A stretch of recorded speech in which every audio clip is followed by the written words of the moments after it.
So today we are going to talk about radians. This is our first section on trigonometry, and so just to be thorough, I'm going to start out with a couple of definitions. So a ray, we're not going to get into a lot of geometry except for the trig part, but it is, we're not going to talk a great deal about these, but we are going to use them some. Okay, so a ray is a point on a line and all the points extending in one direction and from that point, and so all of these are rays. Okay, so this the dark, that's the starting point. That's what we call the vertex of a ray, and then the other point is just out here so that we can name it. And the way that we write a ray is AB, so it always starts with the starting point and goes outward. So A to B, E to F, and G to H, and they always, we have exactly the ray symbol over top of them. Okay, so when we put two rays together, we get an angle, and they have a common endpoint, which we also call the vertex. Okay, so in this case, E is the vertex. Here, A is the vertex, and we always write angles with usually we write them in alphabetical order, but I apparently didn't because I wrote this as CAB, but it doesn't matter as long as A is in the center. That's what matters, because that is where the vertex goes. So CAB or BAC would be the same angle, right? And the same thing here with DEF or FEG, or D, I should say. They are also the same angle. Again, we're not going to get terribly into this geometry stuff, but we are going to work with some angles, okay? So the measure of the angle is the amount of the rotation from the initial side to the terminal side, okay? So I have a couple of angles drawn here. This one has an initial side right here, and it rotates up here to, this is where it ends. Now this one is kind of in standard form here. We're going to talk about that in just a second. So standard form is basically in position on the XY axis where the vertex is right here at the origin. But angles don't have to be there, right? So this one could be my initial side, and then here's my terminal side. But if I was going to put it here, then I would have to flip it over and move some stuff around. So but I have, every angle has an initial side and a terminal side. All right, so this is our standard position, like I said, okay? So a standard position is just with the vertex located on the origin, and the initial side always lays right here on the x-axis. Now, we usually use, these are commonly used symbols for angles, which is, this is theta, this is phi, this is beta, and this is alpha. It's really not that important. A lot of times in calculus, we primarily use theta or phi, but beta and alpha apparently pop up as well. It's just like using x or y or z when we're doing normal algebra solving. Okay, so just to approximate this angle right here, so I was kind of thinking, okay, well this one here is 90 degrees, right? That's a right angle. I hope that you've heard of those before. And then I thought this one here looked like about halfway. I think I'm a little bit off here, but I'm just going to eyeball this and say it's about halfway. So half of 90 would be 45, so 90 plus 45 gives me approximately 135 degrees, okay? And this is a positive angle because it is moving in a counterclockwise angle. In math, we like to go backwards. So counterclockwise is positive. So whenever we're going in this direction, we think of those as positive angles. So negative angles, they move clockwise, the normal clock face, right? They move in this direction. So this angle, the same angle, but in negative direction, here's my initial side, but if I go 90 and then approximately another 45 here, then that lands me at 145 degrees. Again, it's just that it's going in the negative direction, so I call it negative 145 degrees, okay? So positive angles go counterclockwise, negative angles go clockwise, okay? All right, so let's talk about radians for real now. So a radian is a unit of angular measurement such that the angle at the center has an arc length that is equal to the radius of the circle. So what does that mean? Okay, so here's my radius. So basically what I want to do, now this is very difficult, although I have a visual here that we're going to look at in just a second that'll make it a little bit clearer, I think. But a radian is approximately, if I took this radius and I snipped it out like a piece of string, and then I wrapped it around here, right, around the edge, approximately, that looks like about the same length as the radius if I straightened it out, then this is the radius, and then we usually call our arc length S. If this S is equal to R, then that's equal to 1 radian, okay? Now we like to use radians because they're more precise. It doesn't matter how big the circle is because my radius will get bigger along with my, this piece will get bigger, but so will the radius, right? Because the radius will be longer. So the proportion always stays the same. There's approximately 6.28 radians in every circle, okay? So it'll go like 6 of these will fit in, and then there's like a little bit left over. Now the reason that we don't like to use degrees, now we know, hopefully you've heard that there's 360 degrees in a circle. And I know that physics likes degrees, and I know that some geologists like to use degrees as well. But in calculus we primarily use radians. Why, might you ask? Well, because really 360 is an arbitrary number. I mean, somebody came up with it a long time ago. They just said, oh, let's make the circle be 360 degrees. Now, probably they chose 360 because 360 is divisible by a lot of different numbers. So that makes it easy to divide when you don't have a calculator, right? But we are going to use primarily the more precise in calculus radian. Okay, so let me kind of give you a picture here of my radians, if I can make it happen. Okay. All right, so I'm gonna let this start all over again.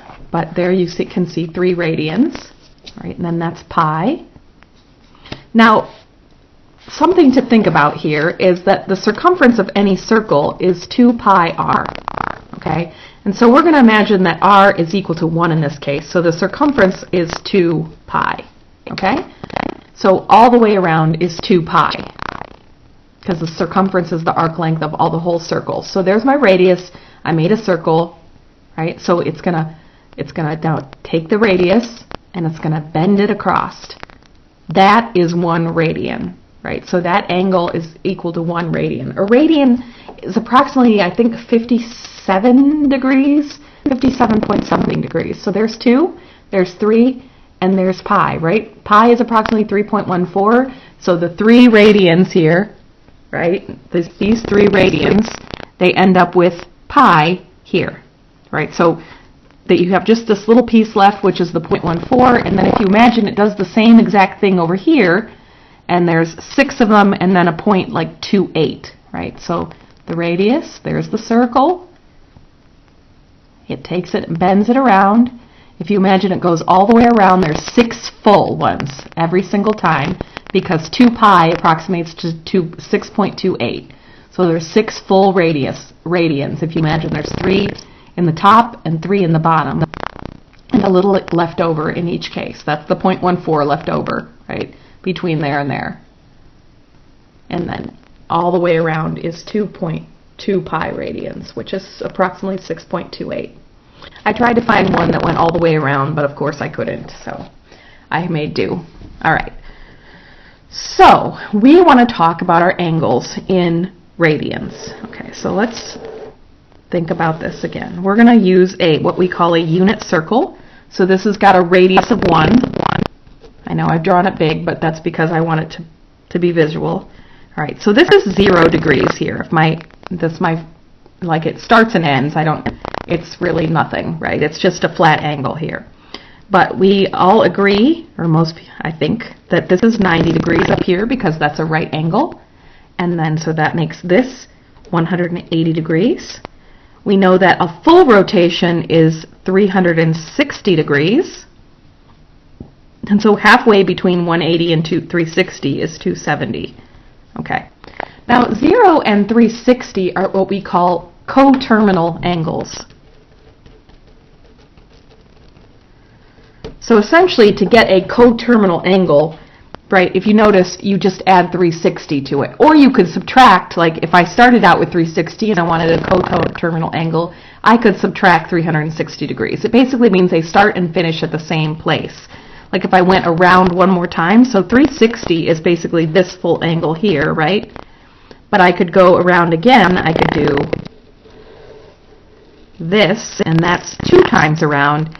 That would be 720 degrees. So that's how we find coterminal angles in degrees, is we just keep adding 360, or we can subtract 360. Okay. Because we just basically add a rotation or subtract a rotation.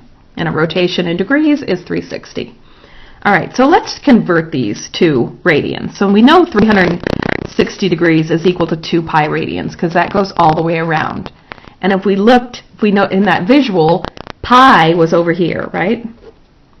So halfway between 0 and pi would be half pi, which we'll call pi over 2. And halfway between 1 and 2 pi would be 1.5 pi, which is 3 pi over 2. Okay, so how do we go about converting? All right, so let's figure this out. So we know, now I could use, so I know that 180 degrees is equal to pi radians. Right, I could start out with 360 equals 2 pi, but it ends up being the same thing, and this is a little bit quicker. So if I wanted to know how many degrees are in a radian, now degrees is a unit that will cancel just like anything else, like inches or things like that. So I'm going to divide it by 180. Okay? So 1 degree is equal to pi over 180 radians.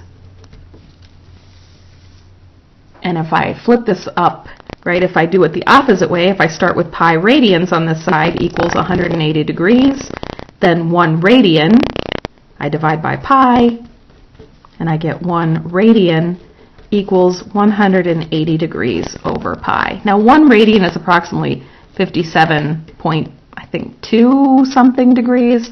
We're going to just say approximately 57 degrees, just because if you think about it, it makes sense, because 180 would be all the way across the top. So if each one were 60 degrees, then it would fill up the whole space, and there's always this one little part left here. So it makes sense that they're just under 60 degrees, 1 radian. Okay, so we have our conversion factors now. So what happens if I had, let's say, 60 degrees, right? So 60 degrees, so that means I want basically my degrees to be down here. So that means I want essentially this 180 is really the degree part, and the pi is the radian part. Right? So this would end up being 60 over 180. Now the degrees will cancel as far as the units go, pi. And if I simplify that, that is pi over 3. So 60 degrees is equal to pi over 3 radians. Again, we don't usually write radians, but it's easier when we convert to kind of include them. Anytime we're using theta or something like that in calculus, then we assume that that is in radians. Okay, so how about, I don't know, let's say we want 135 degrees. So 135 degrees times pi over 180 gives me 135 over 180 pi. And if I simplify this, so 135 divided by 5, because I know that's divided by 5, is, so there's a 2, 35, 27 over 36, I believe. And those are both divisible by 9 again, so this would be 3 pi over 4.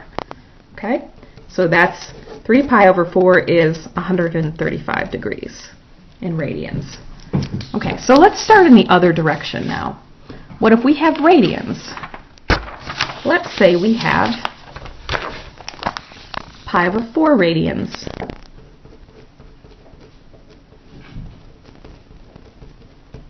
Okay, so pi over 4 radians, then I would want my, you think of it as radians over 1, so basically I want my radians to be down here.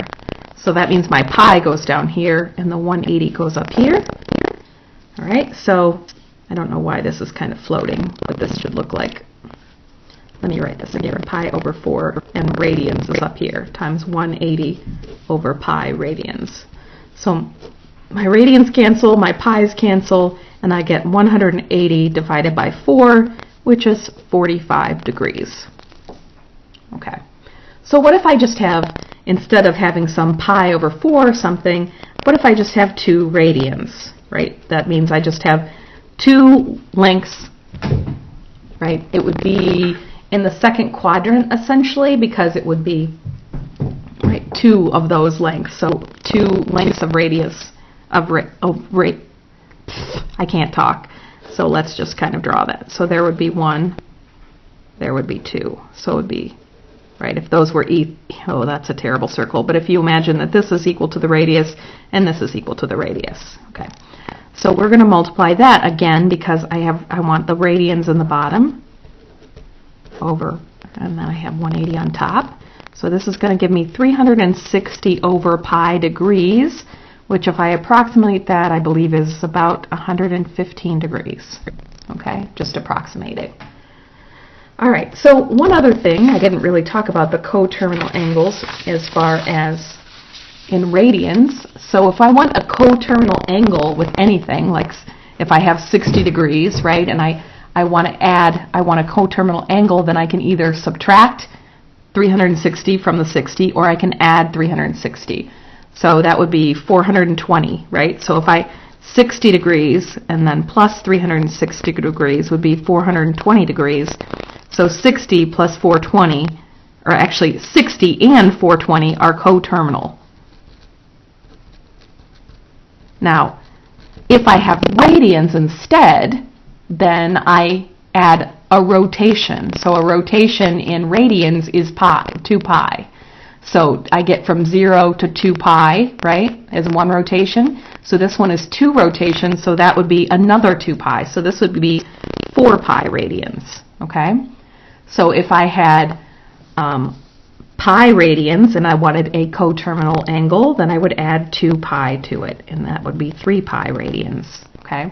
So I could get fractional and say, okay, I have pi over 2 and I want a coterminal angle, so that would be plus 2 pi, right, which then I will have to multiply by 2 over 2 to get the same denominator. So this would be pi over 2 plus 4 pi over 2, which would be 5 pi over 2. So in order to get coterminal angles with radians, we add or subtract 2 pi. To get them with degrees, we add or subtract 360. All right, that's our introduction to radians. We will be talking about them a lot more